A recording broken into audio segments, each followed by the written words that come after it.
Good afternoon, my friends. This is the Grim Flayer. What is up? What is going on? Hope you're doing very well today. And you know what? MTGO's downtime cannot stop us. That's right, we are back with the same list that we got so rudely interrupted with yesterday's video. We got kicked out of the league in the tail end of round 4, and we are back to finish out the league. Now, this is a replay because what happened last night is, as mentioned, we got booted out of the league.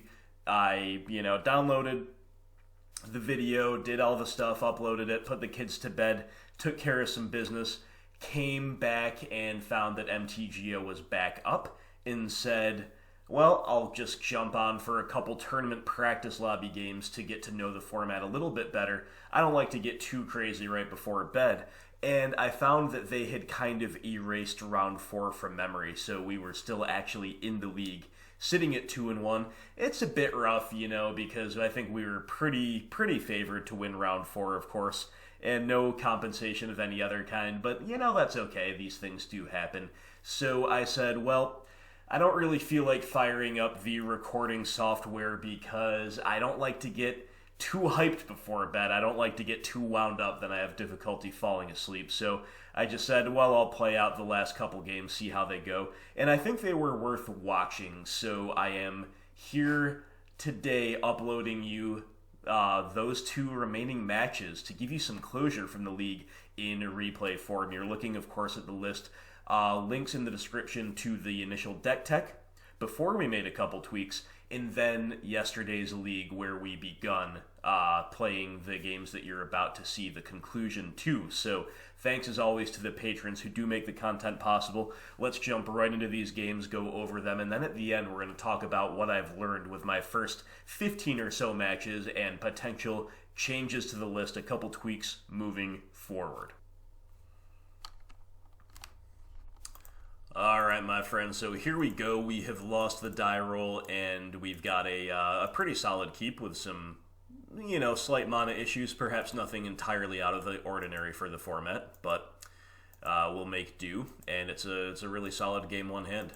Opponent goes Cliff Drop, Top Retreat, pass into turn 2, Sacred Foundry, Monastery Swift, Spear of Soulscar Mage. This is looking rather like my new modern deck, Mono Red Prowess. Minus the white lands, of course, and they hit us for 1. So we are against an all-in aggro deck. We can tell right away, no matter, even though we don't know specifically what cards they're going to be playing, at least I sure don't. Again, this was my first league ever in the format. We do know what their general strategy is going to be. So with that in mind, we got a few options here. We can play Forest and Trophy, whether we do it main phase or hold it up. Or we can play Scooze and pass, force them to have a removal spell. I don't like that, because then the only way we follow up with a kill next turn with Scooze would be Trophy, and then we'd potentially have an open mana. But right now our mana doesn't even comply with that. Castle Locthwain enters tapped, and Field of Ruins colorless, so we cannot even potentially justify a high reward off of playing Scooze, and it's definitely a high-risk play. So basically we're either trophying or Thoughtseizing, and against 2 prowess creatures, Thoughtseize is actually pretty good value here, despite the fact that it's inherent life loss. So we see a couple copies of Reckless Rage. 4 damage to target creature you don't control, 2 damage to one that you do. With some 1/2 prowess creatures, that's a cute, almost no downside play. The big problem with that, of course, in terms of just being a good proactive card for the opponent, is it does require a target on both sides of the battlefield. So it's basically a removal spell that we can make stuck in hand, and until we want to start playing into it, and then Defiant Strike is, of course, the far more proactive thing to do.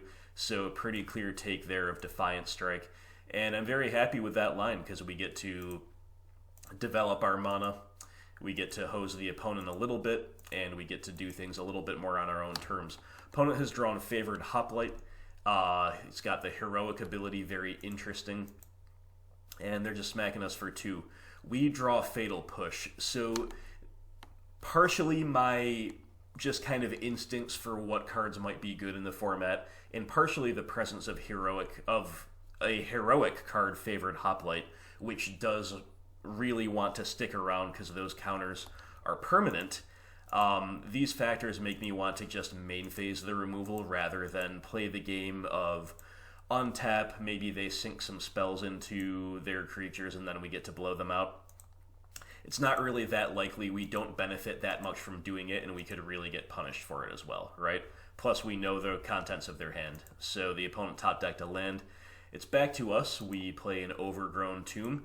And once again, a few interesting options here. This time it is more interesting to do things main phase like Liliana, the Last Hope, Scavenging Ooze, or even main phasing the Swift End. But at this stage of the game, we are a little less blown out by a blowout, if you will, and I'm a little more curious to see what the opponent has. So we're going to go ahead and just hold up Murderous Rider. I think this is a totally fine floor for the turn, and even though we have to pay 2 life, we've disrupted well early enough that we're still at a nice healthy life total after having done so.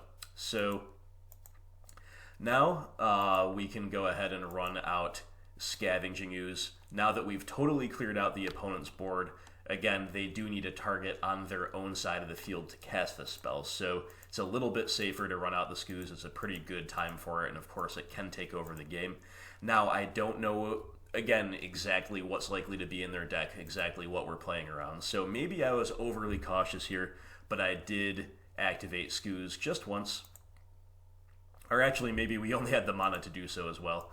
But in any case, we draw Vraska, Golgari Queen. We've got lots of life gain in the deck, and this matchup is a great example as to why. So let's attack. I like eating here for a little bit more damage, potentially forcing something out of the opponent's hand. And there we go. So the only card that I can think of that we'd be playing around by eating again is a Roast, which, number one, the only card that I can think to potentially play around is Roast. But number one, we cannot even play around it because there's only one other target to eat. Number two, they're unlikely to have such a reactive card in a deck like this, right? So instead, we just eat once. We play around some 3 damage things, whatever they might be. We can play Chicken with a 4 damage thing, and we also get to cast a 2/3 lifelink. So opponent finds another creature, which is just what they need to unlock the Reckless Rages in their hand. So it's a good find, and it's a bit of a scary card. That's definitely a strong one when they've got a lot of mana around. So in response to this, I am going to eat the final creature, put the Ooze up out of Reckless Rage range, and then, you know what, the opponent's going to get our Murderous Rider. I think we'd rather have the Scooze around, but that's still not great. So Reckless Rage, and then back to us. We draw Kalitas, so we keep drawing a ton of life gain. Kalitas, however, is vulnerable to Rage, so instead we're going to try to jam the Vraska, try to take care of that 10th district? Yes, 10th district Legionnaire, and the opponent did find a God's Willing as their one unknown card, so that's really rough. Getting the scry value, blowing out our Vraska, and then it is back to us in terms of priorities. So it's an interesting decision what to do here, but I actually think it's pretty clearly correct to race, because number one, right now, if the opponent doesn't find anything else, it's an interesting decision whether they have to spend a turn attacking Vraska or whether they just try to race us, letting the Vraska untap, start gaining a bit of life, start seeing more cards. That could go poorly for them, so we're presenting a difficult decision for the opponent. But perhaps more importantly, even if we decided to sit back and block with Ooze, between the opponent's ability to buff the Legionnaire and Reckless Rage to at least damage the Ooze and start pumping the Legionnaire, and their ability to top deck more protection effects, we're not even reliably blocking anyway, despite the fact that we're a nice healthy size. So I think racing is the play here. But that gets a lot scarier because the opponent top decks what I'm sure is their most immediately impactful buff spell, which is Titan's Strength. And that incentivizes them to just go straight for the face, and that's a little bit scary, not gonna lie. They didn't choose to go even harder into that with the Reckless Rage, which I suppose does make sense. We draw yet more lifelink, so we've got a ton of lifelink in the deck. We begin, though, by kicking things off with Vraska. Always float mana, of course, before you take Vraska up. We're not finding too much else that's all that exciting off of her. So we're just going to cast Swift End, take care of the creature, and eat it. This puts us basically not dead to anything that I can think of. I think that's overall the safest line. And we're going back to the opponent. They're going to scoop it up. Again, I clearly didn't know at the time. I'm still not fully up on what all is likely to be in a Boros heroic / prowess deck like this. But I think removing the creature there was crucial. It was the safe thing to do. And having done that, we might as well eat with the Scoos, gain the life while the life gain is available, clock the opponent just as well as we can. And, playing out Rider and Kalitas, they have their upsides too. But I think doing that was probably our best line overall. And even if it wasn't, it was good enough to get us there. So it came down to the wire, some powerful progressions in places, at least from both decks, to be sure. Definitely an interesting matchup, but one that we have a lot of tools against. So let me show you what I did for the sideboard. Alright, my friends, so against Boros Prowess, Boros Heroic, Boros All-in Aggro, Boros Burn, however you want to call it, we do have some very impactful changes to make. So I like cutting all of the Thoughtseizes, of course. There are windows like we had in Game 1 where they're decent, but I think so many of our cards are so much better overall. And we have good like-for-like replacements that are mostly just strict upgrades in the form of Duress. The only way that's not true is if you really want to take away a creature, and you can't. But we have a plethora of removal, even more post-side. We have so much removal that I think Duress is, for all intents and purposes, strictly better than Thoughtseize in this particular matchup, even though that's not literally true. And we do want to shave from the top end a little bit. Rider with lifelink, Kalitas with lifelink, Vraska with life gain, and Questing Beast is just a premier both blocker and attacker at the same time, means that Tracker, and Courser, of course, of life gain as well, Tracker is the odd woman out as far as the top-end value goes. So these 5 are pretty easy cuts in favor of these 5. As mentioned, Duress, very nice in the matchup. And then we just have 3 different forms of low curve removal. We just want all the removal we can, and these cards are all very good. Now, I think Gonti, Lord of Luxury, is also interesting here. Death Touch seems to be definitely a valid way to trade off with their big stuff, and it's just a 2/3 blocker that will almost certainly trade unless they get some kind of first strike buff going on. And it's a 2-for-1, which we don't really need more of, but it might be better than alternatives. If I were to cut a card for Gonti, it would be either Tireless Tracker number 2 or Liliana the Last Hope number 2. I would need more experience in the format and to be more sure of what the opponent is likely to be on exactly to make that call for sure. But I wanted to draw that to your attention as another viable sideboarding decision. That's how we configured. Let's go to Game 2. Alright, my friends, it is Game 2. We're on the draw, of course, having won Game 1, and that's not great against the All-in Aggro deck, but hey, they were on the draw. They were on the play Game 1, and we still got there, right? So our hand's fine. We've got 3 sources of life gain in it, and the lands to facilitate them. They're all mana hungry in their own ways, right? So we play turn 1 Deathrite Shaman, we pass. The reason I did that, although you could argue for playing Fabled Passage to get the mana rolling and to have a better guaranteed way to curve out with our mana going forward, I actually did it for this exact reason. Sometimes they will just play out creatures in the first turn or two, especially if they only kept a 1-lander. So look, we were able to assign a block there. Definitely really nice. And we draw Fatal Push. Talk about really nice. So I am definitely interested, now that I've seen God's Willing, in main phasing that removal. And here I did decide to just main phase the life gain with Deathrite Shaman, because even if they don't hit the second land drop, I'm not blocking Swifty anyway. So while we could bluff the block, I also don't know if there's any other kind of anti-life gain effects to play around. So I did decide to just main phase that. Opponent finds a favorite Hoplite, and they hit us without doing any prowess, so they could be holding up something here, definitely interesting, or they could just not have a play, of course. Hard to say, but we're going to continue developing our board and our mana rather, and we are going to continue to try to find a more ideal spot for Scooze than we currently have.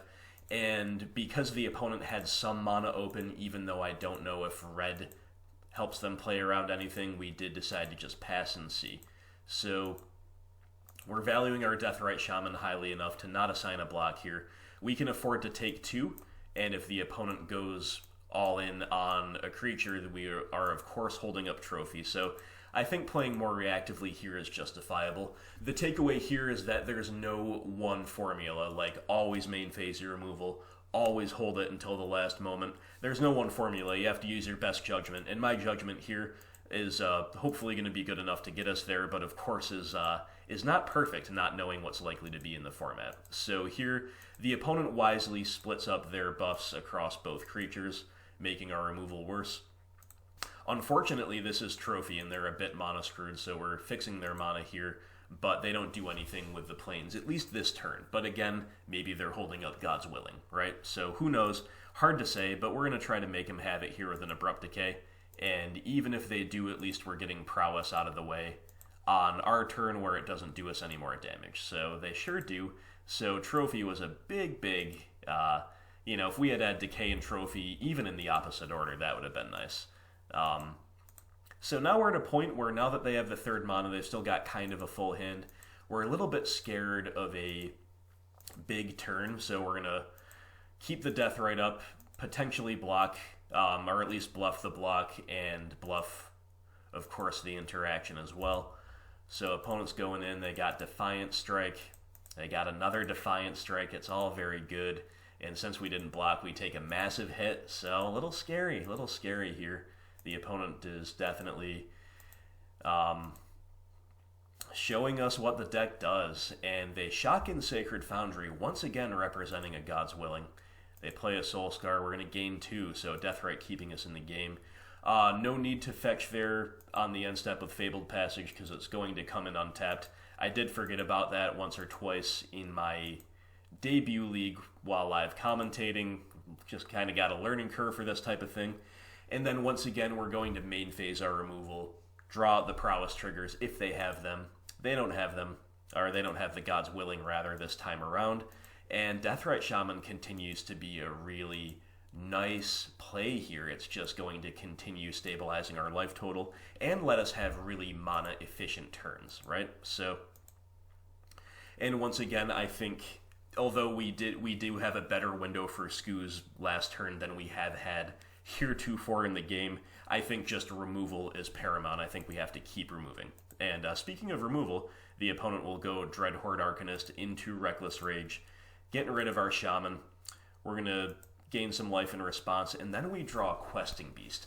Very good in the matchup, very interesting draw, but what do we do with it? So we've got 6 mana, we've got a Scooze, a Rider, and a QB.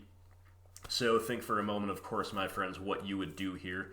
A couple different options, but I chose this one. I actually chose to leave the big bad QB waiting in the wings for at least one more turn, because this way we are presenting lifelink in case the opponent just has a bunch of cantrips, like they draw more Defiant Strikes or other equivalent spells and just go off this turn. We do want the ability to potentially at least block with a lifelinker, and we also want the ability to blow out the Dreadhorde Arcanist trigger. So we are priced into that, the opponent trying to go off with Arcanist into Defiant Strike to start things off. We're going to eat that in response with the Scooze. And then they don't necessarily have anything else, so we're going to try to make them have some stuff here. Remember, they only have 2 cards in hand. Not necessarily everything's an instant either, so they could have lands, they could have creatures. We do just go for the double block. Opponent has a God's Willing, so that's going to mean their creature survives, and it also means we don't get any lifelink, so that's not ideal, but it could have been way, way worse, right? So the opponent down to 1 card in hand. They didn't have anything to punish us for our decision there, and because of that, it's not that necessary here to play the Duress. I think I would rather have 2 Scooze activations than cast a Duress right now. So, or at least until we see if they do anything with attacks. But they don't do anything, and we attacked that way because we definitely want to leave 1 blocker back plus QB. We're just going to play it really safe here. And I wanted to get the guaranteed lifelink in to get the guaranteed 2 life. So we smack him for 6. We've got 2 Ooze activations to compete over the life gain and the Dreadhorde Arcanist, and the opponent will just scoop, unable to tangle with the life gain and the graveyard interaction, and the removal plus life gain, and the 4/4 Vigilance, Death Touch, Haste, pile of text, Ball of Fury, known as the Questing Beast. So that was a nice comprehensive win there in Game 2 over what, from what I can tell, is a pretty strong progression from the opponent. They definitely had some decent stuff. They definitely had a decent start. The only thing they really lacked was hitting their land drops early, but we had a turn 3, I believe, trophy that helped them curve out, so even that was no longer an issue. And we still were the pretty comfortable victors at the end of the day, thanks to just a critical mass of removal, of value, and of life gain. So I expect these matchups with my particular build here to be very, very good, even though I was going in totally blind, didn't maybe play optimally, didn't know exactly what cards to play around, when it was best to take various actions such as removal or Scooze activations. The way our cards line up, as far as I can tell, is going to be very good for us in this format against this red deck wins archetype. So that, my friends, takes us to 3-1 in the league, having had our probable win that would have put us to 3-1 against Mono Black Devotion. That got erased from memory, no big deal. We're 3-1 anyway. Let's go to the 5th and final round of our debut Pioneer League. And here we go, my friends, with another just like nicely balanced hand. Nicely balanced hand here in the 5th and final round. And I'm going to run out Deathrite turn 1. There's an argument for Quagmire as well, but the only strictly necessary reason to do that would be Courser on 3. And sometimes you want to play Courser on 4 just like you would with Tracker, so you get you're more guaranteed to get the value out of it, right? So who knows? You could certainly see either way, but we are rewarded actually for our sequencing because we definitely wanted to kill the Mana Dork either way, and we have drawn Fatal Push, which allows us to just get our Quagmire down, smack him for 1. So opponent is on Gilded Goose into Hinterland Harbor, Llanowar Elves, and another Goose. So they're gonna ramp. They're gonna ramp no matter what we have to say about it. But here's my thinking. So we have a Decay in hand, and now we also have a Brutality. These are things that don't answer whatever they're going to ramp into anyway. So I guess our best bet is to still slow them down and kill their dorks, and I think Goose is the one to kill there. And we'll attack first before we show them anything else. Then we play our land tapped. Obviously you can start holding up Deathrite Shaman there as well, but I think we're going to try to maneuver into a mid-game situation where we are going to be repeatedly activating Shaman over several turns. Therefore, I'm happy to get just the attack for 1 in and save our fuel for when we are no longer able to attack freely. I've never used Deathrite Shaman ever until 2 days ago, so that's my thinking. It might be a little flawed, but that's where my head's at. And the opponent goes Goblin Rabblemaster, attack with a couple dorks. Well, there's something else we can hit with our lower curve removal. So we draw Murderous Rider. Good draw. So the most mana efficient thing to do is hit Rabblemaster with the Rider, but instead we are just going to Abrupt Decay and pass holding up Shaman, and I like doing that here because now Shaman can block the 1/1s, and now that's a better use of Shaman. Plus, perhaps more importantly, they're clearly ramping into something big, probably a creature or a planeswalker, and we want to save Swift End for that. Even though we have Trophy, you can never have too much removal. Opponent's got another Goblin Rabblemaster, so we're definitely rewarded for our sequencing there. We get a free kill on a Goblin that must attack, and then before damage, we could actually start draining them for 2. That's actually not unreasonable, but I think we're going to err on the side of caution here with our life total. They've clearly got some level of aggression in their deck. We draw a 4th land. That's pretty good. They have yet another ramp piece in the form of Gilded Goose. And now we're just going to kill the Rabblemaster before it can get more value. And then pass, holding up Shaman yet again with Trophy in the back pocket for whatever they might ramp into. But here they come with a 5-drop despite our best efforts to stop it, and it is Glorybringer, which is a really scary one. 4/4 flying haste, it can exert to do 4 damage to a non-dragon creature. So it's a shame we were not holding up Trophy there, but I do think it was correct to hit the Rabblemaster, but we're definitely punished for it.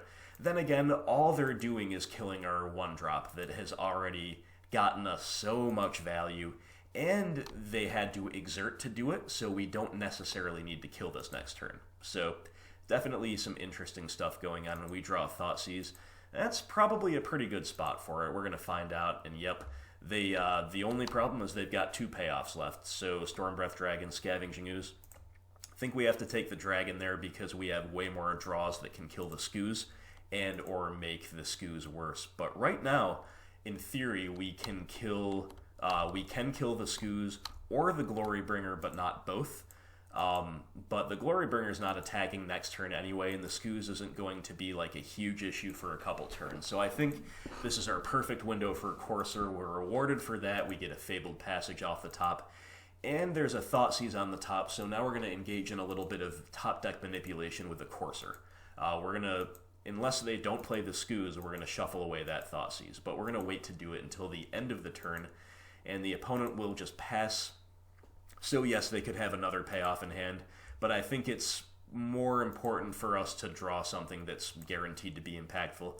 We get a little Skoos or a little more Courser value that way anyway, and I think this is rewarded because we draw Abrupt Decay, and so next turn we're going to be able to answer the Skoos, and therefore this turn we're going to want to kill the Glorybringer before it can exert yet again. So the opponent is holding up some mana right now, so it's definitely correct to just move to their next turn, even if we're playing around anything, but realistically, I don't know what we could be playing around anyway, so we pass here, we let them activate, and we let them activate again, and the Skoos is huge, so now their shield's down in terms of mana, but again, what are we playing around? I don't really know. Nothing, I'll be honest, nothing was on my radar, so we go.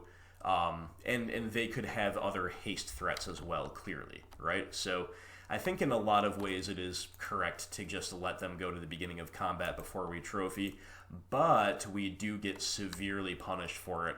Stubborn Denial, I don't know, like, brand new to the format, not seeing any blue cards yet, admittedly a blue land, but no other blue cards.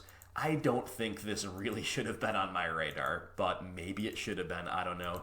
Either way, we get blown out extra hard because the Glorybringer exerts, and that conveniently gives them just enough to go all in on the Skoos and deal us exactly lethal. So, lesson learned, we should have trophied apparently when they fully tapped out.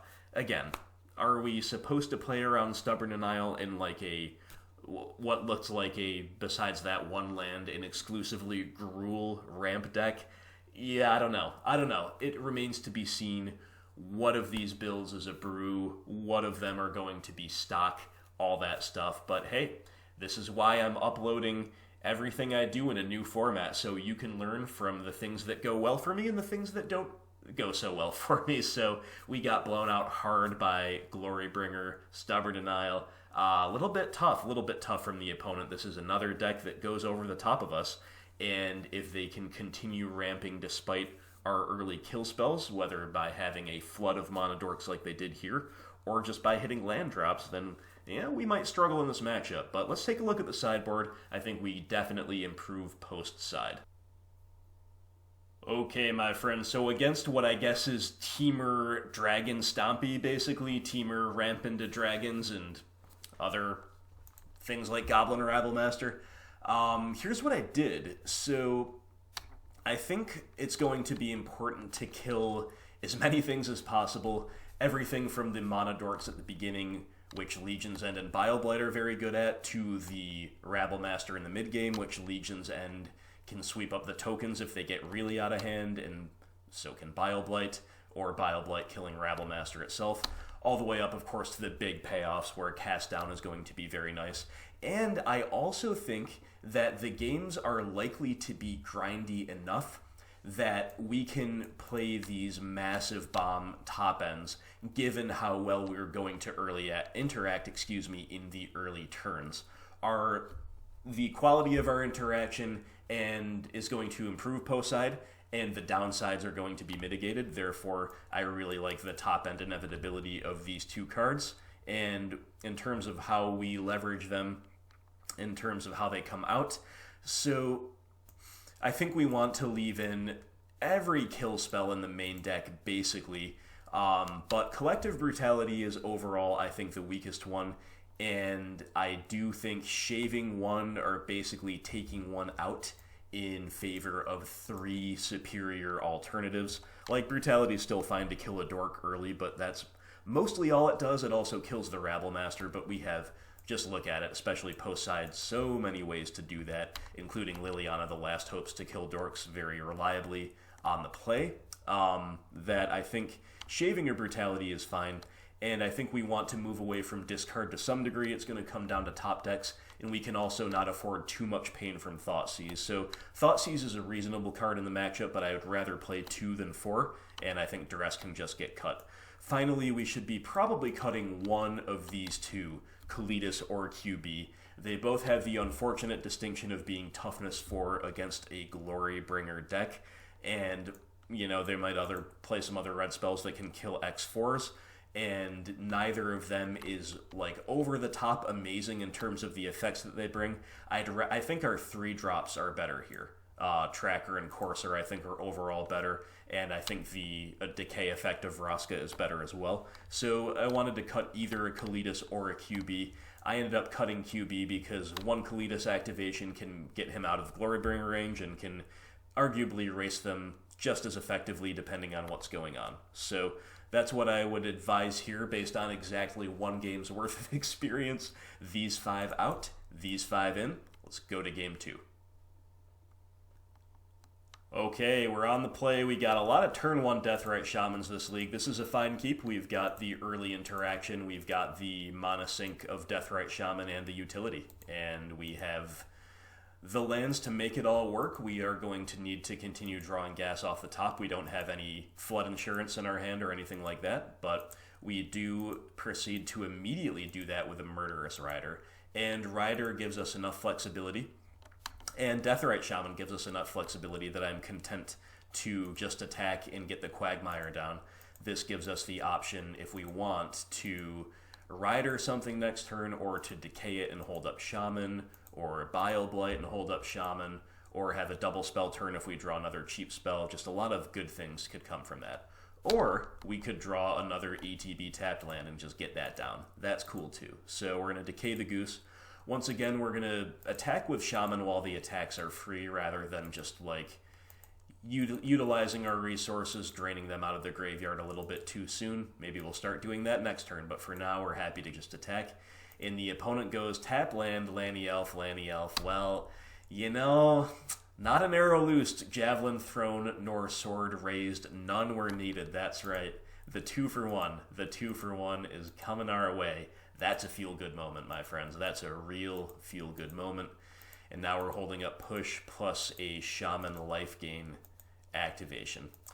Unfortunately, we cannot push that. The Savage Knuckleblade. This is a card that's it's a cool card. I like it a lot. It's also a bit of a problem for us. Again, we cannot push it, and we're not really probably supposed to let them untap with it because they can bounce it and blow out our removal, or they can, if we leave it alone, it's a 6/6 potentially. So yeah, that's a bit of a problem. It would be nice to have decay for that, but we've already used it. And we're now flooding a bit, so it's not ideal. We would, of course, rather save Swift End for a curve-topping dragon. But I believe that play to be correct. Again, I don't think we're supposed to let them untap with old Nux, and we just keep making land drops. We're probably going to sandbag the last land for all the usual reasons, but for now, we'll play it out. We've got enough mana sinks on the field to do so. And Thunderbreak Regent is the play, 4/4 for 4 flying that's going to lightning bolt us, or maybe more accurately, lava spike us if we ever decide to interact with it. So it's another thing we can't really do anything about, so instead we are going to dump out the full hand. That way we hold up Fatal Push or Deathrite Shaman activation, and we're just going very wide. But it's actually a little bit of a scary spot because the opponent has a dragon that just outsizes us, and the fact that they are feeling free to attack with it is not a very good sign that things are going well for us. But it's okay, we got a lot of good top decks. And the opponent's got another Thunderbreak Regent. Very, very scary in multiples in this situation, but we do have the Deathrite Shaman working to keep our life total nice and high to give us a chance to draw out of this. Tireless Tracker is a pretty bad draw because it's just another thing that does not attack well into those 4/4s. And while we could attack, get a little damage across, a little lifelink, probably force a block and turn on Fatal Push, I think that's a little bit of a desperation move, and thanks to Deathrite Shaman's life gain, we don't need to go into desperation mode probably quite yet. We're taking 8. And, the other thing about not suiciding into the board is now there is a tension between attacking with both or leaving one back to block that we presented them. They did decide to attack with both, and then they second main the Rabble Master, which is a good play because the Goblin would otherwise have to attack into the Rider. We'd gain some life. And they're just going to sit behind Rabbler as a blocker and try to race us with the dragons. Deathrite Shaman has gained us, I believe, 8 life so far. Pretty awesome. And we draw Blooming Marsh. Doesn't look like a very good draw, does it? But it actually is, because we get to make a clue, and then we get to crack the clue, which happens to generate Revolt for our push. And would you look at that, we drew another Fatal Push. Now, it's still not all roses because we take 6 damage to cast that first push, and then another 3 to cast the second one, so we've taken 9 damage for that. But we have cleared out the dragons. We're all the way down to 5. We would be dead without Deathrite Shaman's life gain. We would have no outs there. And we are attacking. So my first instinct was actually to attack with Flayer, because I don't mind trading it with Rabble Master, and of course if they don't, we get the nice Flayer value. But I really want the lifelink this turn. I want guaranteed life gain. And I also want to attack with Tracker, which is A, going to race them pretty well, and B, it means that, the Rabble Master pump, if it attacks, means that Tracker doesn't get to just kill it. It has to trade off, right? So, I'd rather trade off Flayer with Rabble Master if they do decide to attack. That's why we made those attacks there. Of course, we're holding back Deathrite Shaman, so we can do whatever we need to do with it. Opponent plays a Scooze. This was an interesting call as to whether to eat a Thunderbreak Regent in response. I did decide not to. We kind of want Deathrite Shaman here as a blocker. It makes them less likely to want to attack with Rabble Master. And indeed, that's the case, so Flayer just gets to cut down the Goblin. And it also means we have some interesting options here on the end step. And I did choose to activate the Shaman, draining the opponent, because we are not going to win the fight over a dragon against the Scooze, and draining them is actually really relevant.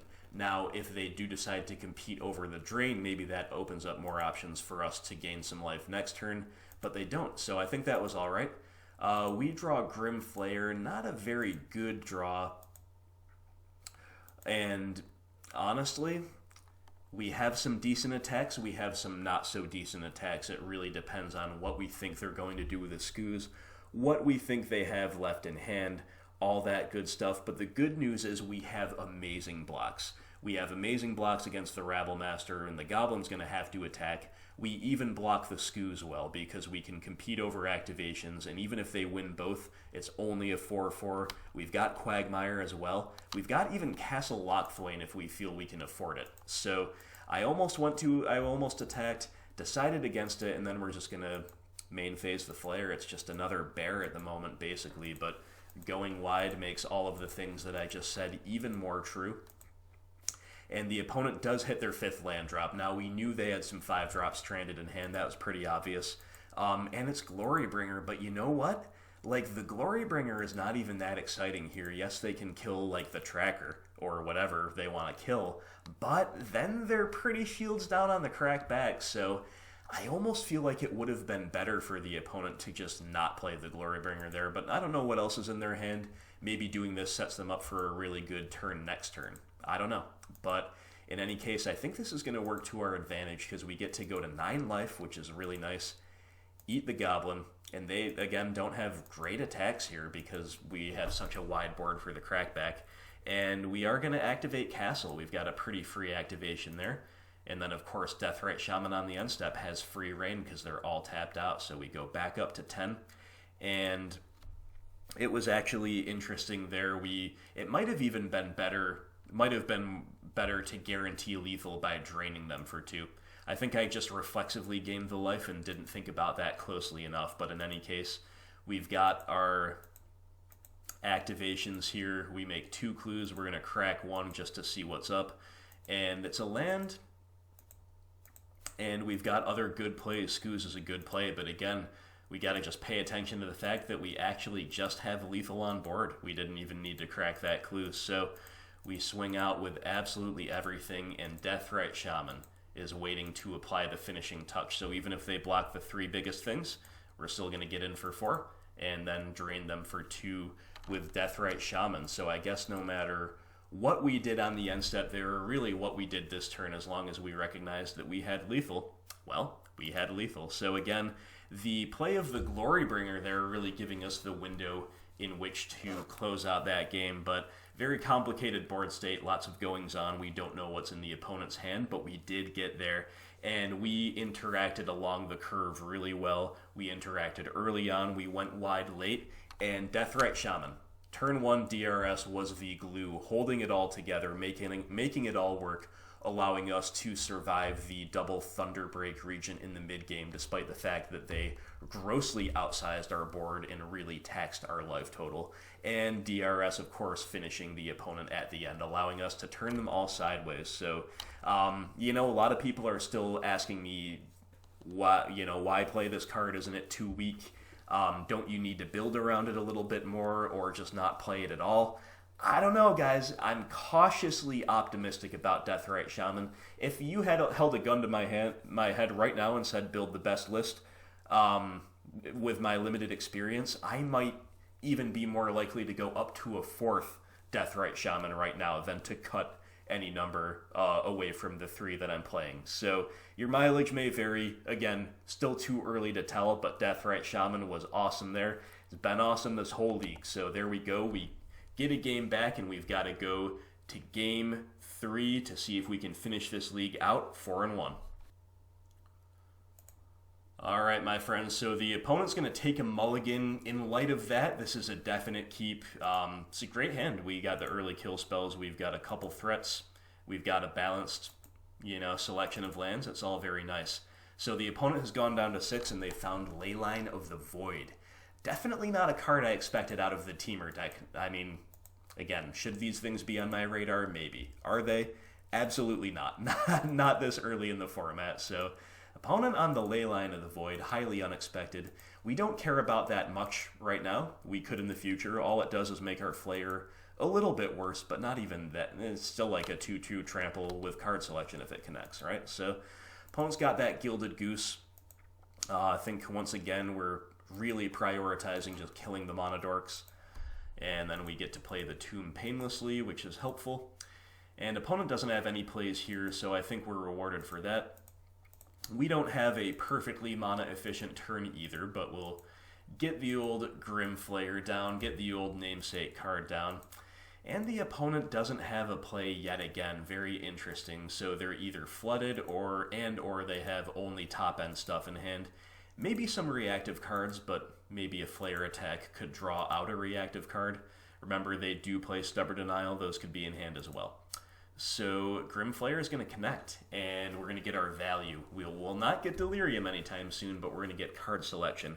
We see another Flayer, a Fatal Push, and a Deathrite Shaman. Well, Shaman is just a 1-2. It's just an undercosted Squire without graveyards. So while the opponent might give us some fuel, I'm not that interested in it. And Fatal Push, I think we're beyond the point where killing things with Fatal Push is that impactful. Even if we need to, we've got 3 ways to do it in hand. And another Flayer is kind of not really what we need. We saw how the Flayers can be undersized against their dragons. So I just binned all 3, put all 3 into exile, more accurately.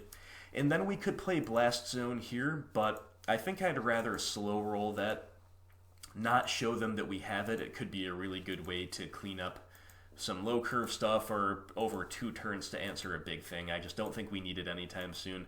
Instead, we're going to run out field. At the same time, there's no need to field that aggressively because we do have trackers that we can make that better with later in the game. So we just untap, and the opponent having done nothing, we draw a Nissa.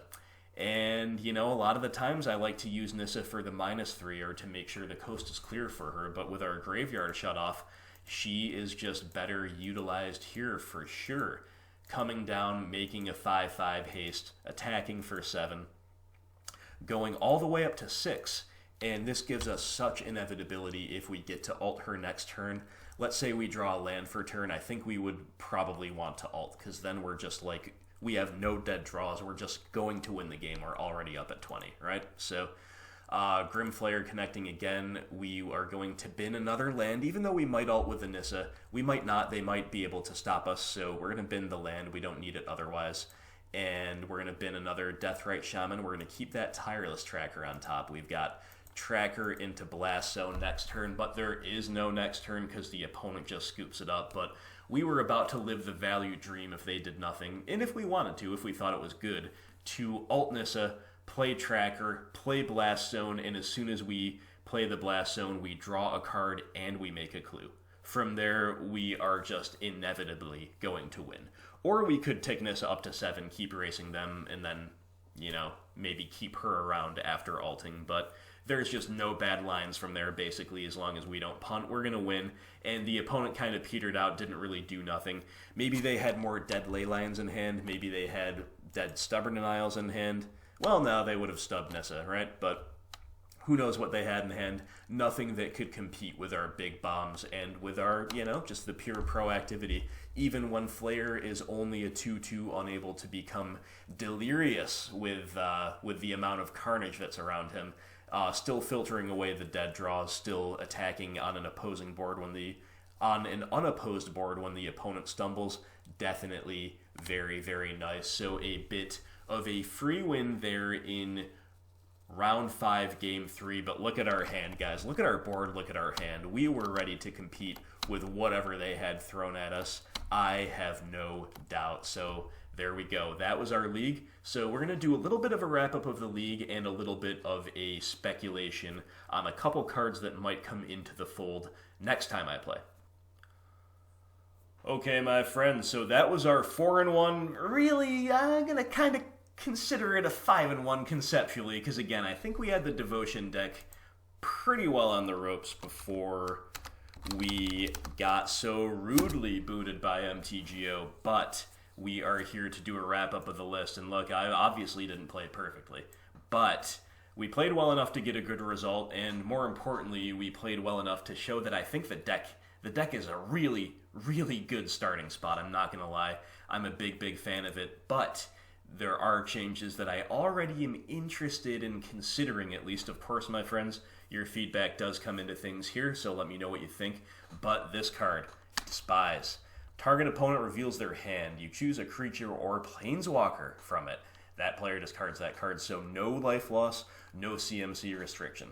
And hitting creatures or planeswalkers, well, that looks very, very relevant here, not going to lie. So it seems to me that the first thing I would consider is replacing the main deck Duress with it, because it just seems a little bit more main deckable than Duress. And I think we already justified Duress, despite the fact that it could whiff a decent amount of the time, as justifiably main deckable. So the same would be true for Despise, and just straight up, if Despise is more likely to hit than Duress, or more likely to be necessary that it hits than Duress, well, I could really see that being a 1-for-1 inclusion. But and hear me out because this might be a little blasphemous. I know Thoughtseize is the premier police card of the format. I realize how important it is for our strategy to work, but 4 copies of Thoughtseize in a very aggressive format, alongside 4 copies of Overgrown Tomb, which is probably just the correct thing to do, yeah, that's very, very painful. So I am going to, I think, play some copies of Despise in some capacity. It will be an open question as to whether we just main deck one instead of Duress, or whether we maybe do this, we cut the Duress, and we move a Thoughtseize to the side. We could play 2 copies of Despise, or at this stage we could split Despise, Duress, 3 Thoughtseize main. We only play 1 Despise side, and we have another Thoughtseize in the side just to make things a little less painful. That might be too cute, right? It might be better to just do this, couple Duress on the side, still 4 Thoughtseize main and Despise main. Let me know what you think about that. We've still got to figure out the best configuration for all this stuff. But the point is, I think Despise should be displacing one of our discard spells. From what I have seen, it seems to be well positioned, and yeah, I'm definitely interested in that. The other thing I want to do here is bring back my Liliana's Triumph. I did let the comment section talk me into cutting this one, and I understand the arguments against it, definitely. But Bogles does exist. It's a fine card against mid-range decks, and most importantly of all, it's also fine against the red deck wins archetypes for sure. And it's got 2-for-1 potential. Not a huge amount of it, but some of it. But most of all, it is a hedge against the deck that beat us, and against some other combo decks like Aetherworks Marvel. Liliana's Triumph is our way to answer the otherwise unanswerable cards, right? So people said it was a little too narrow, a little too weak. That was the majority of the comments were against it rather than for it. And overall, I agree. Overall, I agree, but I think without Liliana of the Veil in our deck in this format, I think I'm going to bring it back. I think I'm going to bring it back and give it a shot. And the card I'm going to cut in its favor is going to be Cast Down, which I think is totally serviceable, but right now I'm very high on Bile Blight and Legion's End. They've done a lot of work for me in both this league and in the tournament practice lobby games that I've been playing. So my games with the deck, I started off before I even recorded my deck tech, played a couple games against my buddy's Mono U aggro deck. Didn't go that well, but I know that my deck was just failing to function. Like, I kept mulliganing, and I then would get stuck on 3 lands over and over. It just wasn't great, and it was only 2 matches as well. But ever since then, we had a 4-1, pseudo 5-1 league. I think I'm about 10-2 in the practice lobby as well. So it's going well. It's going very well. And the final thing I am considering is this league, and again, my practice games have showed me how impactful the big bombs are. We saw Nissa and Garrick both looking really, really good. Nissa on multiple occasions. She would have been the main reason we had the advantage against Mono Black Devotion, and of course she just put away the game round 5 here as well. The thing I'm considering is another big value Planeswalker bomb like Obnixilis Reignited. Now this could be a lot of other things. Someone has suggested Noxious Gearhulk. That's definitely a good one as well. But the point is, I want another bomb, I think, that immediately impacts the board, as well as being a source of card advantage in the long term. And Ob would fit the bill, so I'm going to use him as a placeholder, but it could be any number of things. And the card I'm thinking about cutting is Gonti. I really like the idea of Gonti. I haven't really gotten to see him shine yet. It's definitely... I'm not saying he's not playable. I'm not saying he's not good. I know some people were pumped up about Gonti, so sorry about this if we end up making the change permanent. But Gonti does not impact the board immediately, and the Death Touch trading away is nice, but if you're not able to engineer a trade, he is definitely undersized against a lot of the things and a little bit slow, because not only does he not immediately impact the board, but then you have to invest mana into him. And we already have a lot of things requiring us to invest mana, so right now I'm inclined to replace him with something like an Ob Nixilis Reignited. But let me know, my friends, what you think about that. And that was our conclusion to the league that was cut short. League 0, as I labeled it on the thumbnail, because it wasn't really a full league. So I guess this was League 0 Part 2. And this was our first foray into Pioneer. Very successful, very promising for the future. As always, my friends, I want to know what you think is going to work. I'd love to hear about your results, and you can let me know all of that and more in the comments below. Thank you so much for watching. Remember to like, share, comment, subscribe to the channel. If you do want to support me directly, patreon.com/GrimFlayerMTG. Link is in that description below. Thanks for tuning in, and stay tuned to the channel. I have made 5 videos over 5 days this week. I might make another one tomorrow. I'm very, very tired. And I've been working and taking care of the family and doing all the normal stuff as well. So I'm gonna tone it down a little bit. This was a flurry of activity. I'm gonna scale it back to my more normal output going forward in the near future, but we still got plenty of content coming your way, and make sure you stick around for it. Thanks for watching. I'll talk to you soon. Hope you have a wonderful day.